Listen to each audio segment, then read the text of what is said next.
Bismillahirrahmanirrahim. Assalamualaikum warahmatullahi wabarakatuh.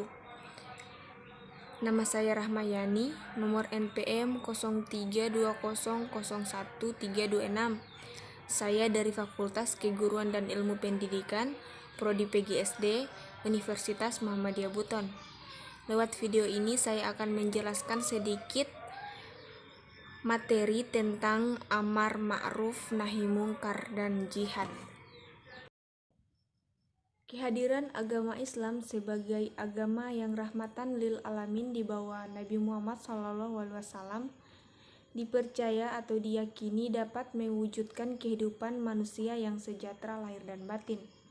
Di dalam Al-Quran dan hadis, Allah telah memerintahkan untuk melaksanakan amar ma'ruf nahi mungkar dan berjihad, sebagaimana yang telah dilaksanakan oleh Nabi Muhammad SAW. Amar ma'ruf nahi mungkar dan berjihad adalah perihal yang sangat penting dalam kehidupan bersosialisasi dan beragama umat Islam. Manusia dituntut untuk bergotong royong dan bersosialisasi. Tak lepas pula dari alam semesta ini tidak dibolehkan untuk merusaknya. Bahkan manusia disuruh untuk menjaga dan merawatnya tanpa terkecuali. Manusia juga dituntut untuk berbuat baik ke sesama manusia karena sama-sama makhluk Allah Subhanahu wa Ta'ala. Di dunia ini manusia memiliki tanggung jawab yang sama, yakni berbuat baik dan meninggalkan keburukan agar kehidupan berjalan dengan lancar atau seimbang. Definisi amar ma'ruf nahi mungkar. Kata amar ma'ruf nahi mungkar menurut bahasa berasal dari dua kata, yaitu al-ma'ruf dan al-mungkar. Secara bahasa, al-ma'ruf berarti dikenal, sedangkan secara istilah berarti sesuatu yang baik menurut syariat Islam, pandangan umum dan adat masyarakat selama berjalan dengan nilai-nilai agama. Secara bahasa, al-mungkar berarti sesuatu yang tidak dikenal, dan secara istilah berarti segala yang diingkari, dilarang, dan dicela oleh syariat Islam dan orang-orang lain pula. Kemudian dalil dari as-sunnah.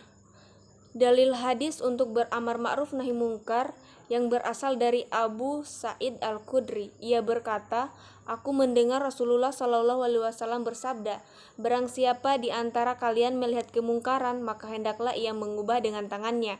Jika tidak mampu, maka dengan lisannya. Dan jika tidak mampu, maka dengan hatinya. Dan itulah selemah-lemahnya imam."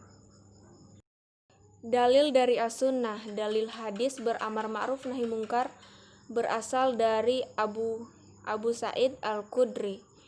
Ia berkata, "Aku mendengar Rasulullah SAW bersabda, barang siapa di antara mereka melihat kemungkaran, maka hendaklah ia rubah dengan tangannya. Jika tidak mampu, maka dengan lisannya, dan jika tidak mampu dengan hatinya, dan itulah selemah-lemahnya iman." Rukun-rukun amar ma'ruf nahi mungkar. Syarat wajib pelaku amar ma'ruf nahi mungkar. Yang pertama, beragama Islam. Ini adalah syarat yang paling penting dan sebagai pondasinya, karena hizbah amar ma'ruf nahi mungkar adalah otoritas syariat Islam dan tidak dibenarkan orang kafir menguasai seorang muslim. Yang kedua, balik atau sudah dewasa. Orang yang melakukan amar ma'ruf nahi mungkar haruslah orang yang balik atau sudah dewasa dan berakal sehat.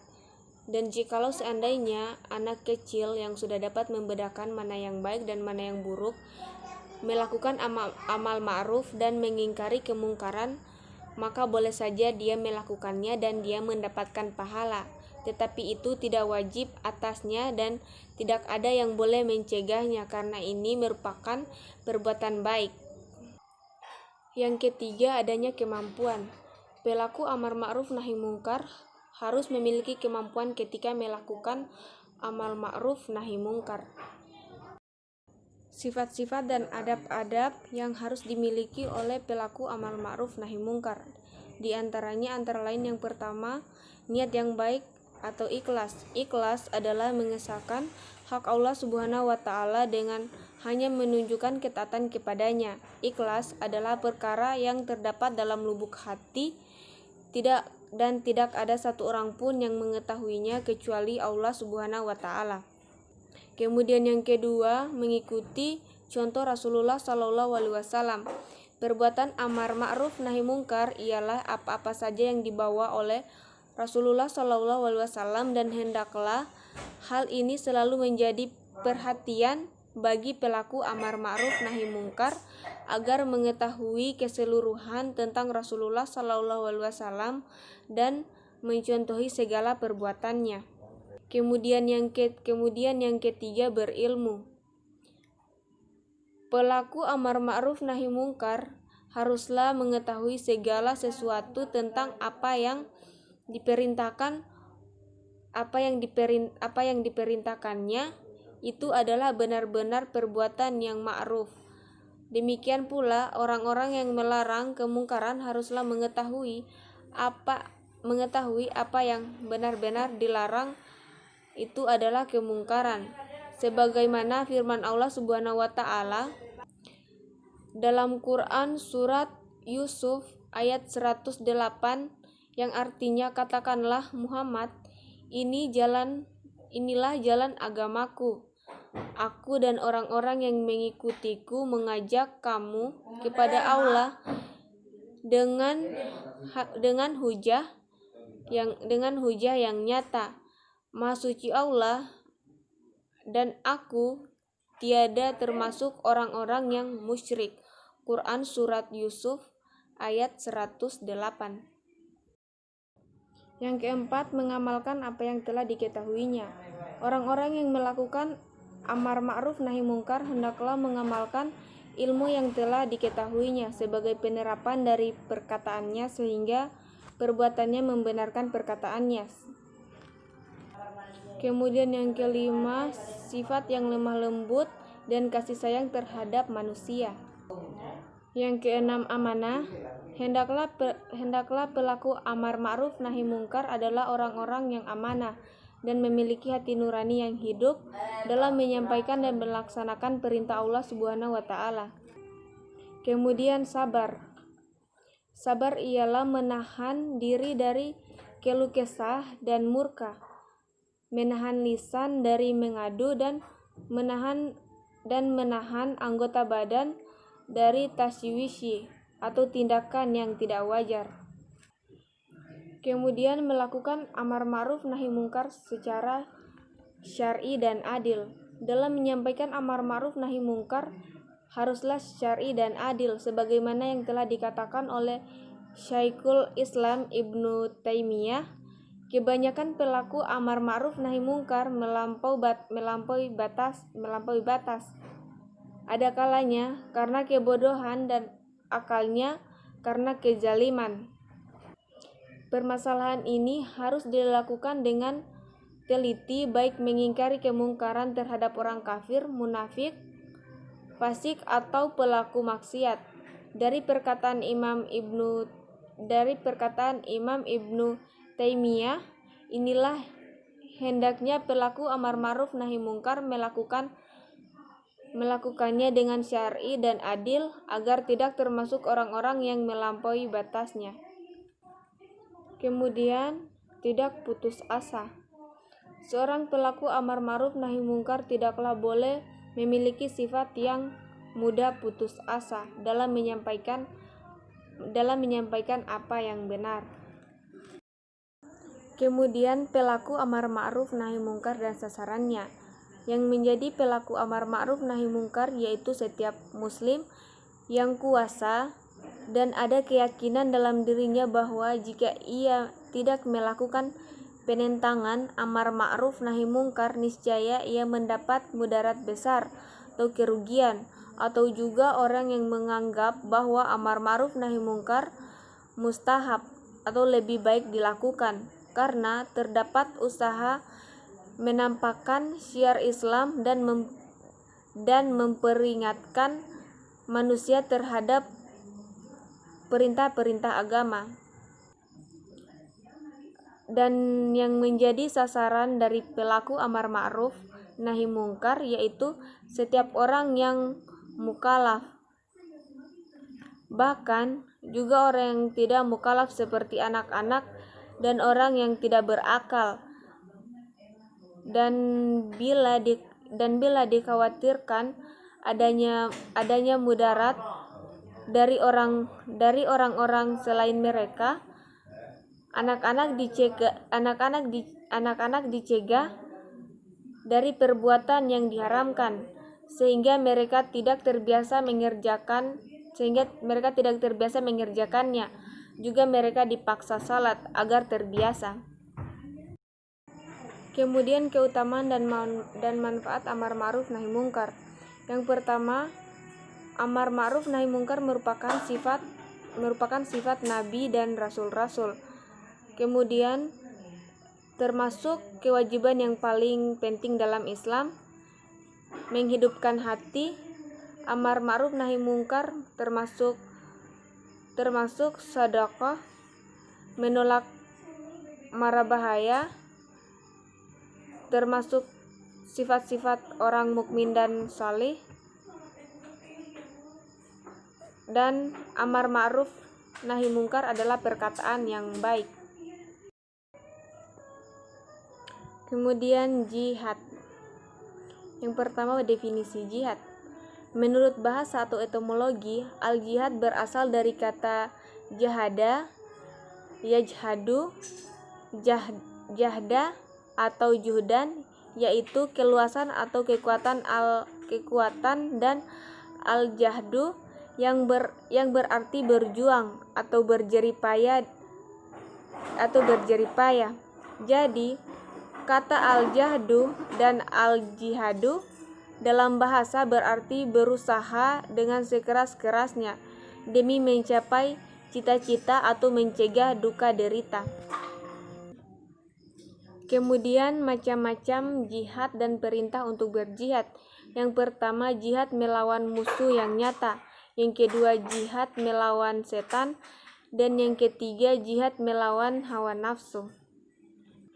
Ketiga macam jihad ini termaktub dalam Al-Quran, diantaranya firman Allah Subhanahu wa Ta'ala yang artinya, dan berjihadlah kamu pada jalan Allah dan jihad yang sebenar-benarnya.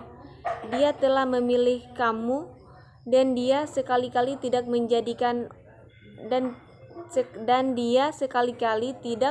menjadikan untuk kamu dalam agama suatu kesempitan. Ikutilah agama orang tuamu Ibrahim. Dia Allah telah menamai kamu sekalian orang-orang muslim dari dahulu. Dan begitu pula dalam Al-Quran ini, supaya Rasul itu menjadi saksi atas dirimu dan supaya kamu semua menjadi saksi atas segenap manusia. Maka dirikanlah sembahyang, tunaikanlah zakat, dan berpeganglah kamu pada tali Allah. Dia adalah pelindungmu, maka dialah sebaik-baik pelindung dan sebaik-baik penolong. Quran Surat Al-Hajj ayat 78. Kemudian yang kedua, yang artinya berangkatlah kamu baik dalam keadaan merasa ringan maupun berat, dan berjihadlah kamu dengan harta dan dirimu di jalan Allah. Yang demikian itu adalah lebih baik bagimu jika kamu mengetahuinya. Quran Surat At-Taubah ayat 41. Kemudian sesungguhnya orang-orang yang beriman dan berhijrah serta berjihad dengan harta dan jiwanya pada jalan Allah, dan orang-orang yang memberikan tempat kediaman dan pertolongan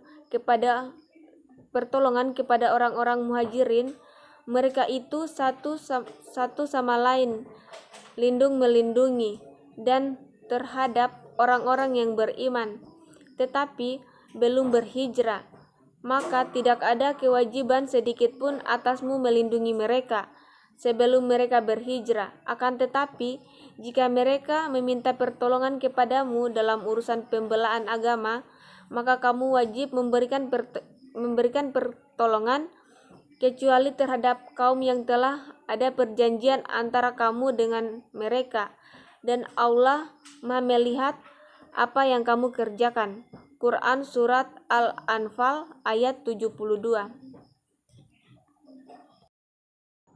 Kemudian tujuan disyariatkan jihad. Tujuan disyariatkannya jihad yaitu seperti dikatakan Syekhul Islam Ibnu Taimiyah, tujuan jihad adalah agar kalimat Allah tinggi dan agar agama semua milik Allah, yaitu maksud tujuannya agar agama Allah tegak di muka bumi. Dan hukum jihad adalah fardu atau wajib, sebagaimana yang telah dijelaskan dalam firman Allah yang artinya diwajibkan atas kamu berperang, padahal berperang itu adalah sesuatu yang kamu benci. Boleh jadi kamu membenci sesuatu padahal ia amat baik bagimu.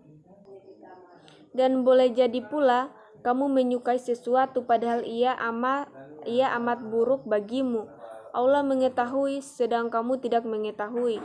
Quran Surat Al-Baqarah ayat 216. Keutamaan jihad fisabilillah. Keutamaan orang yang berjihad sangat banyak, diantaranya adalah geraknya seorang mujahid atau orang yang berjihad di jalan Allah di medan perang itu diberikan pahala oleh Allah Subhanahu wa taala. Yang kedua, jihad merupakan satu dari dua kebaikan menang atau mati syahid. Yang ketiga, orang yang berjihad seperti orang berpuasa dan tidak berbuka yang mengerjakan sholat malam terus-menerus. Kemudian surga itu di bawah naungan pedang, dan orang yang mati syahid memiliki 6 keutamaan sesuai dengan sabda Rasulullah SAW. Jadi, memerintahkan suatu kebajikan dan melarang suatu kemungkaran, amar ma'ruf nahi mungkar, dan berjuang di jalan Allah Subhanahu wa taala atau berjihad adalah perintah agama. Karena itu, ia wajib dilaksanakan oleh setiap umat manusia. Dan itu saja yang bisa saya jelaskan atau yang bisa saya sampaikan pada video kali ini. Lebih dan kurangnya mohon dimaafkan. Billahi taufiq wal hidayah. Assalamualaikum warahmatullahi wabarakatuh.